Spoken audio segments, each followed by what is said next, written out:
Hi, our guest today is Akhilesh M Ramachandran, Executive Vice President at FCB Group India. With 14 years across agencies like Famous Innovations, Saatchi & Saatchi, Foxy Moron and Mullen Lowe. He's led campaigns, built client relationship and played a key role in winning and growing businesses. If you want to understand how great work gets sold, managed and scaled, this is the episode you need. What drew you to the account and business side of advertising? Was there a moment when it just clicked for you?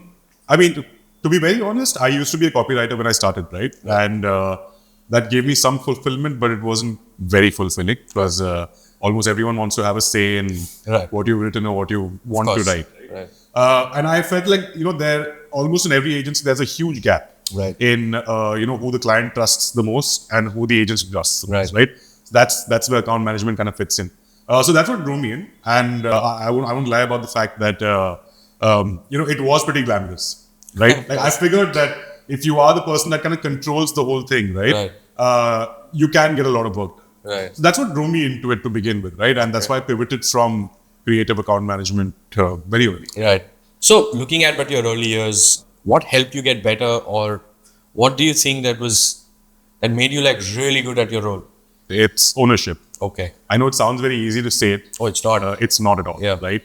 And a lot of people kind of just have this fleeting ownership, right? Where they come in, they move out, and they come in. And it's emblematic of senior people, especially in agencies and client sites, where people aren't part of the process throughout. Of course. Right? So if you really want to kind of take and run, the only way you can do it is to get your hands dirty from day one. Right? So that I learned that very early. I learned that you do that, right? You start buying in a lot of the points of view that you have on the table.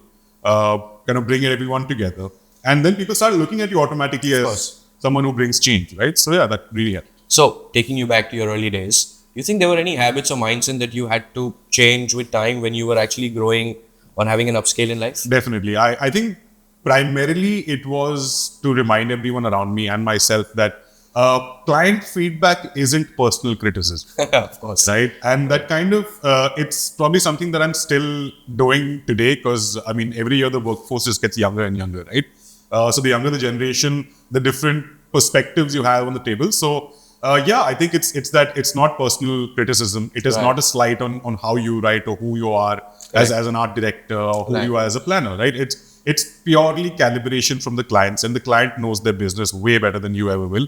Absolutely. Right? It's just don't take it to heart kind of rejection. So since you know this podcast is built for people who are just starting, right? Yeah.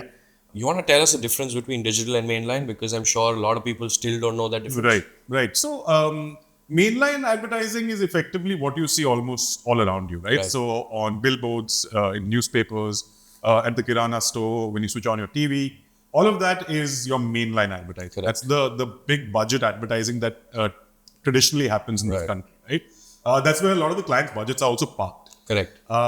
Digital advertising kind of started, funnily enough, 14 years ago in India, right? Where Facebook started allowing brands to make their own pages. Right. And then suddenly every brand wanted to have their page on Facebook. So that's how it began, right? So everything that you see in the ecosystem on a device lives in that digital sphere, right? So that's the difference. So, talking about that difference and bringing you back to your client days where, you have managed so many clients across different cultures. Is there a certain way that you've always followed or a certain mechanism that you've always followed to build that trust for a client in you? Yeah. So you are kind of useless if you're really good, but you don't have the discipline or the consistency, right? And I keep reminding all the young people in my office time and time again, you're nothing without discipline. Your talent will only take you so far. The moment you're someone who's extremely mercurial, you're someone who fleets, dilly-dallies, doesn't get involved too much. If you start drinking your own Kool-Aid, you're done. Right. Especially in advertising, right? So that's the one thing that I realized very early was that talent without discipline makes no difference to the client or the agency. You might as well just not work here. Might as well do something else, right?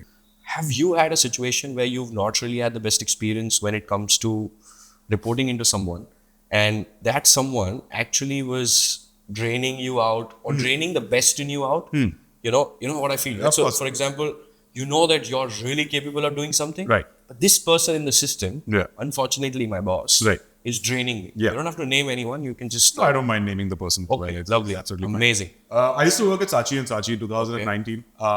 I joined the place after working at Avas, which is another global network, right? And I'd been there for about 3 odd years. So I came in with this really high energy, high intensity thing, right? And I was drawn to Sachi and Sachi. Right. And I think slowly I realized that this wasn't going to work out. And primarily had to do with my boss at that point, who took it upon himself to ensure that everyone around him would kind of just bow down to him in respect. And respect can't be earned like that. The younger the generation or the younger the workforce gets, I think the more they are realizing that, a lot of the practices that used to happen in advertising back then, maybe 10, 15 years ago, were pathetic, right? A lot of stuff used to go down that completely kind of shakes a lot of people's confidence. And a lot of people leave the industry because of it. Right. A lot of people, when they work up the ladder, they just go sit up at the ladder. Then they start kind of throwing their weight around. Right. I think the moment you as a boss realize that, hey, I used to be there, right? And I used to be in this person's shoes not so long ago. Right. So having that self-awareness and that empathy is very important. Right. I need to be cognizant of where these kids are today. I need to be cognizant of the fact that I used to be there as well. And thankfully, while I have had a couple of bad bosses, I primarily had very good bosses as well. Sure. I had people who have just helped me understand my own potential and take it to the next level. Of course. So yeah, then it becomes my job to play that role for these kids. What is the most important quality you see in a young team member when you're hiring? I think curiosity. Don't you think every single young team member today that you hire, they actually come across with super high on curiosity in general today, right? Because even I hire, I think the younger generation today is extremely curious, but in my opinion, and I could be wrong again, in my opinion, I also feel that they're well focused, but they still don't know the focus being directional or non-directional. Right. Okay. Do you relate with that? See, I think what's happened with the advent of social media and the fact that everyone has access to everything at the same time. I think what's happened is that a lot of young people, when they join advertising nowadays, have already formed a judgment before they kind of walk into the door. Correct. Right? The one single advice I'd probably give all the young kids who join advertising is don't form your opinion before you walk in through the door. Correct. The moment you stop asking questions and think of yourself as someone who's just part of that wheel, you're done for. Then you might as well just and be working at any.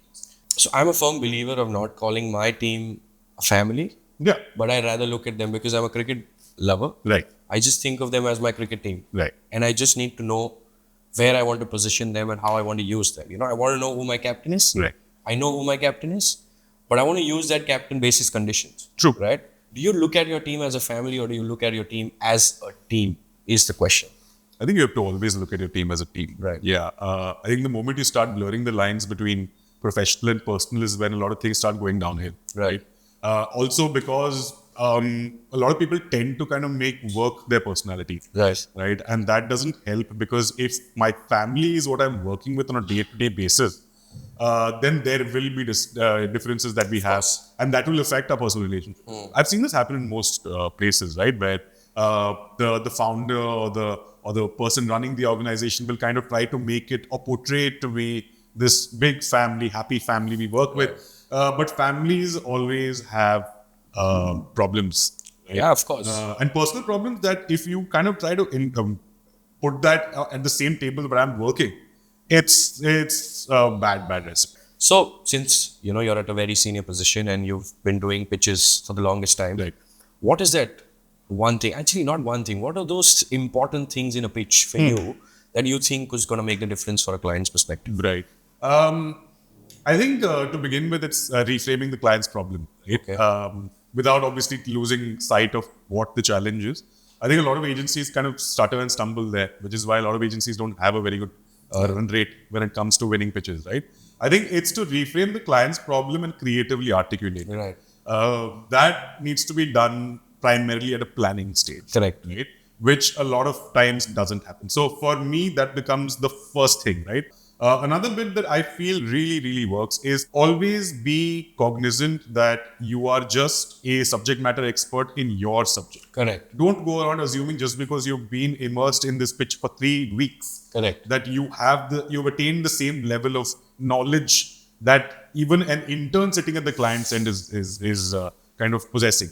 When I started 16 years ago, हमारा concept of bad client was कि client पैसा नहीं देता है तो ये खराब client है, Right. राइट? ये एक standard Yeah.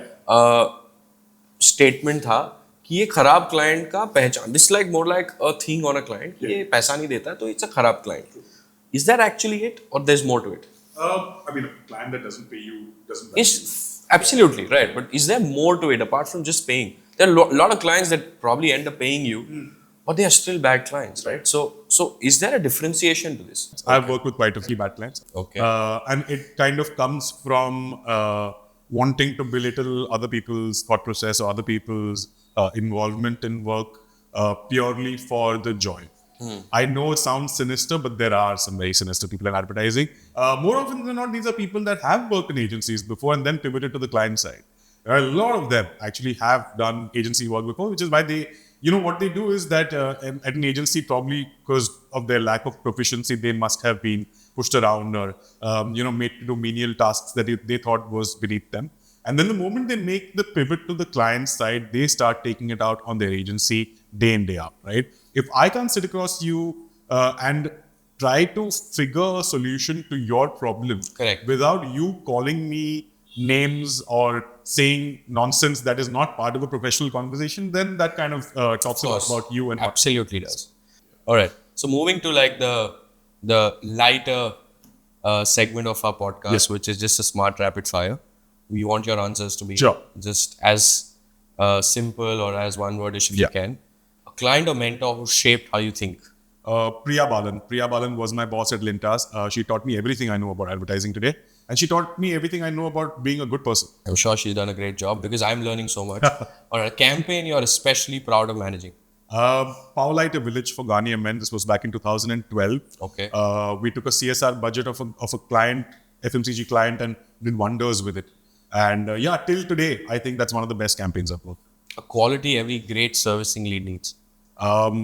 Is to have self-awareness.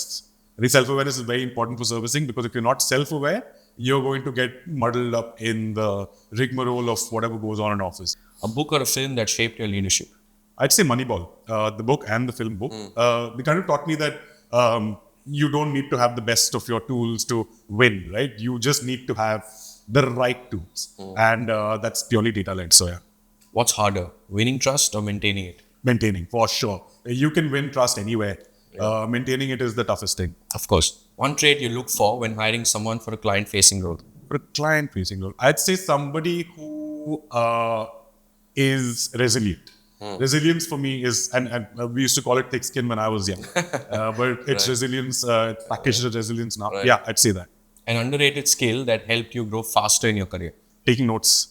Because Do you also believe in the writing notes? Or you believe in like absolutely. No, I generation write does everything because I think when we were kids, with the education systems we've all have come through, we've just been writing stuff from when we were kids, right? Of course. And then we get to college and then we start bunking lectures and stop writing stuff again. Right. And then we just never write after. Right. Our brains are wired to remember things when you write them down. Correct. And you kind of find, oh, okay, this is linked to that, is linked to... I've found solutions for a random brief based on notes I've written somewhere else. Correct. For something else, right? I was like, hey, hang on a second.